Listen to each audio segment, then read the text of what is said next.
When we talk about keeping your firearm pointed in the direction of least consequence, in the real world, that's harder than it looks sometimes.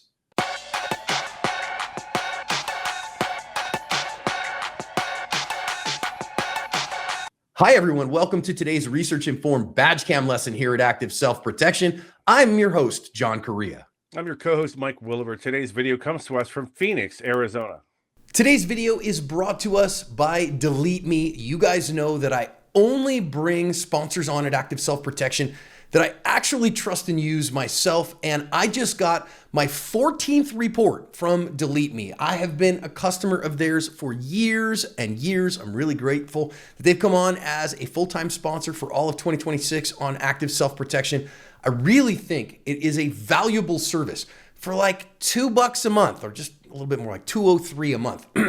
You save so much time in getting all of your data removed from all of the data brokers. On my latest report, almost everything came back clean because I've been with them for so long, but they found several places where people had put my stuff back on the internet and did the removal request and got that done for me. Saved me 130 hours, an estimate says, over the last 3 months. That's like tons and tons of time for just over $2. Totally worth it to me. If you hit the link in the description, they have a code there and a special URL, and I don't get paid for the special URL, but you get a discount where for 2 years you get $50 and it is covered you for 2 full years. It is fantastic stuff. I recommend it highly. I strongly use it and I pass it around to all of my friends and family. Thank you to Delete Me for sponsoring today's video.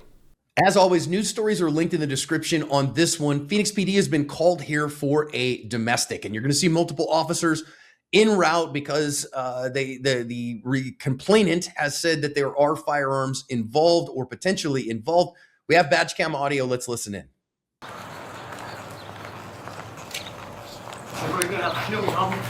831 Frank, he's running westbound down the complex.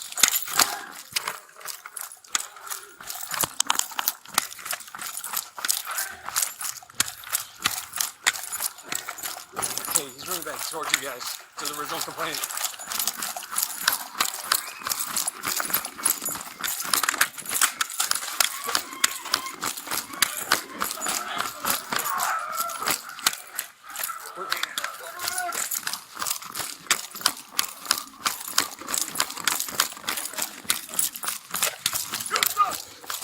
Stop!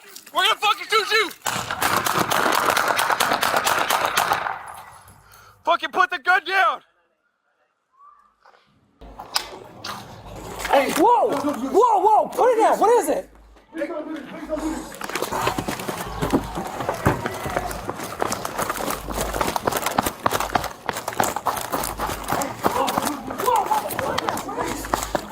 Please don't do it. Do something. Stop. I'm gonna shoot you. I'm gonna fucking shoot you. Fucking put the gun down! You saw there, he pulled a gun on all these officers. You probably heard too, he said, "You're going to have to kill me" at the very first contact with an officer. Unfortunately, that proved to be true. He did not make it, and no one else was harmed in this one other than the domestic violence that preceded it.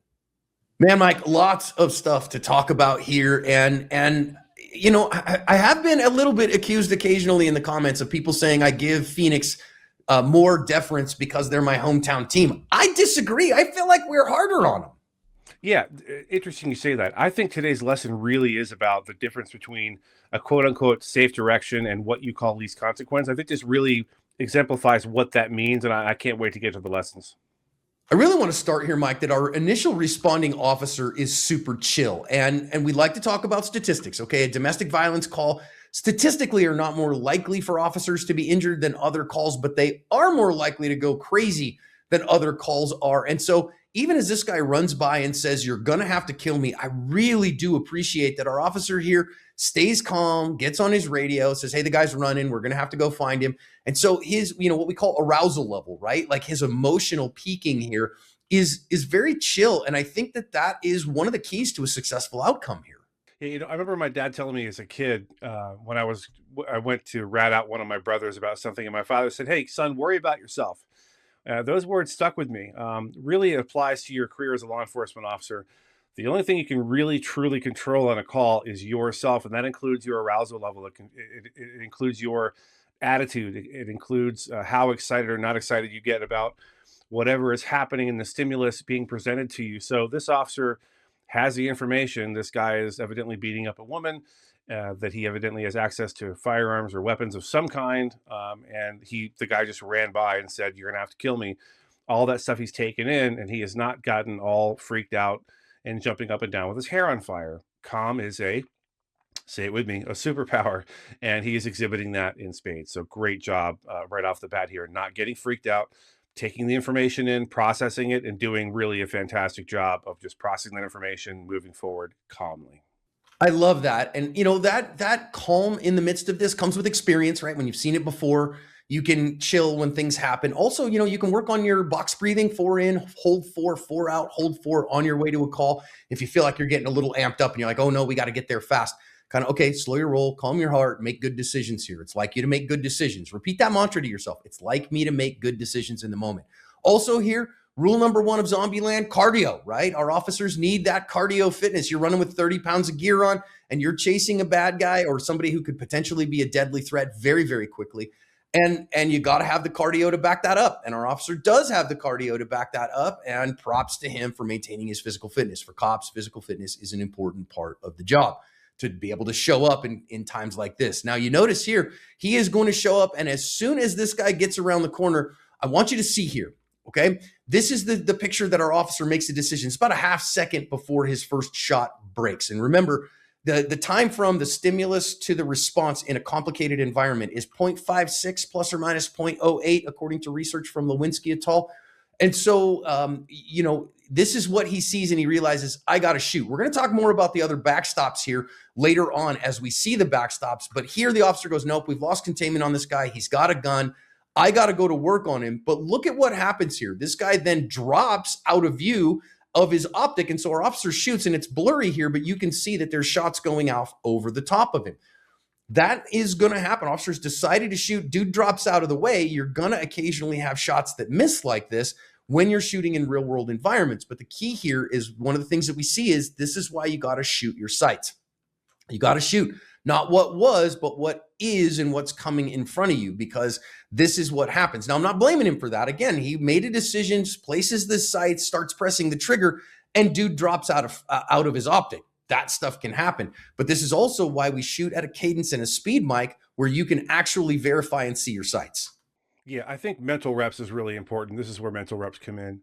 Both while you're at the range shooting live fire, while you're doing your dry fire, or while you're just thinking about how is it going to go? What's my gunfight going to look like? You can't really predict the scenario of your gunfight. What you can do is think about, I'm going to shoot at the speed I need to shoot at to get good, effective rounds where they need to go. I'm not going to shoot slowly, right? We don't use the word slowly or slow, but I'm going to be deliberate, and I'm going to do good quality shooting. I'm going to get rounds on target. My first round is going to be deliberate. I'm not going to mag dump. I'm not going to go too fast.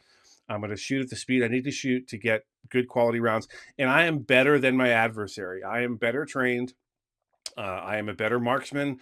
I am more competent than the bad guy. And I'm going to get those effective rounds off first and more accurately. And I'm going to prevail. And I think that's the key in a situation like this to prevailing, quite frankly.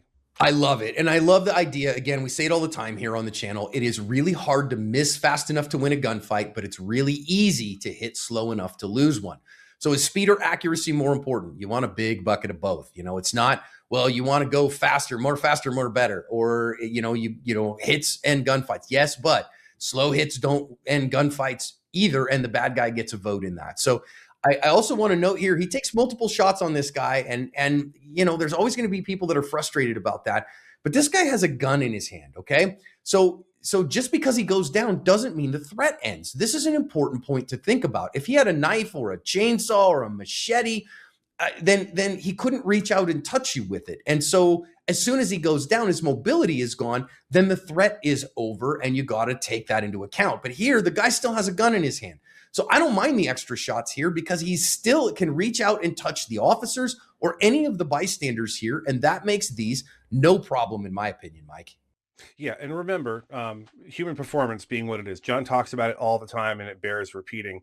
It takes a moment. It takes, John can cite the state the actual numbers. I don't have them off the top of my head, but basically it takes the brain a second to realize a thing has happened. Then it takes another moment, milliseconds or whatever it is, for the brain to tell the body the thing has happened, and for the body to respond. And in the split second that it takes the brain to tell the body, okay, the guy's down, stop shooting, a couple of trigger presses can happen in that space of time. So this is not unreasonable. And as John said, and I want to amplify this message. If the guy had a knife in his hand or whatever, or something else, or a club or a baseball bat, basically anything that can't shoot, this might have been considered excessive, but he didn't. He had a firearm. It was still in his possession. Therefore, he could reach out and touch someone at distance. Therefore, I think everything he did in the preceding frames was entirely reasonable. It's not about how many shots did he shoot. Okay. So this is why I don't like pre-programming the number of shots. Well, I double tapped him, or, I fired a bill drill and fired 6. Nope.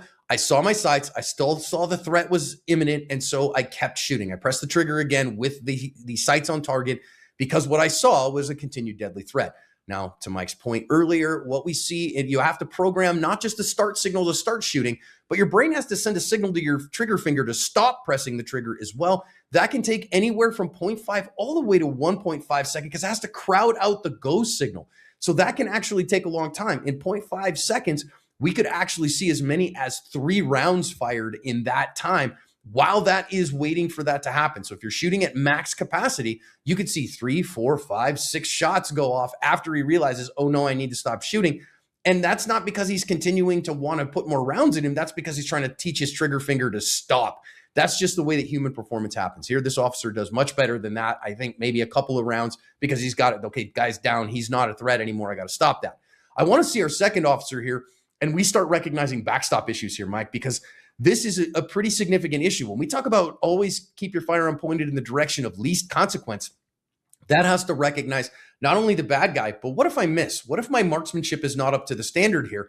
And our officer here is looking at not only a dude who is starting to pull a gun out of his jacket here, but the cruiser behind, the officer behind, and man, this looks like a Taliban wedding ceremony, and you don't want to put a round in that direction. This is exactly why training yourself to operate with both eyes open when handling a firearm is so important. This is a great example of it, I should say.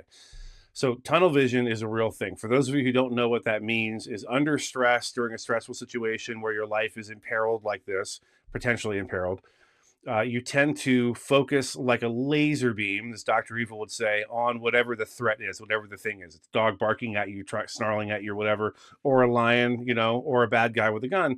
You tend to focus very intently on that one thing, and you kind of lose focus on everything else around it. If you are a self-defender who carries a firearm, or a law enforcement officer, you need to train yourself to keep both of your eyes open and pay attention to the surrounding area as well. This officer clearly has mastered that, and he recognizes 2 things. There's a cruiser in the background. I don't know if that's his or not, but if it's not, especially, he's like, maybe there could be someone in there. Okay, look, there's a fellow officer. My backstop is 100% garbage right now, and I don't even want to raise my gun at this point. Never mind start firing rounds in that direction, because my backstop is garbage. Everyone's moving around. This is not good. So I think the fact that he recognizes that immediately and doesn't even take up a firing position means that he is trained really, really well. Kudos to him, John. I really think you're right. Kudos to him on that. And for all my firearms instructors, this is just a point for me. Again, when we get away from like real typical square range stuff, certainly in any force on paper or force on force evolutions, try to teach your students to soften their gaze, right? To broaden their focus of their gaze, not see everything, not, keep your head on a swivel, but just soften your focus a little bit to try to take in everything. And yes, you're going to focus on the threat, but try to open your vision up a little bit more to see what else there is to see.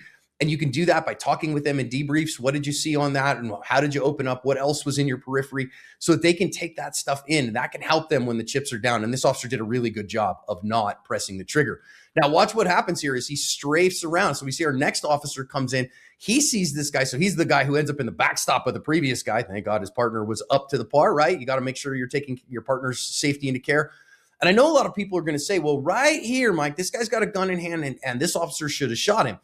There are buildings here in Phoenix, Arizona, right, that are old, like 60s builds that are made out of slump stone on the outside. And if this building was made out of slump stone, that's a fantastic backstop. But this one isn't. It's made out of stucco, which means it's almost certainly a coat of stucco, some chicken wire, some insulation, and then a sheet of sheetrock. And what's behind that on the other side? Certainly, this is a convent full of nuns and orphans for sure, right?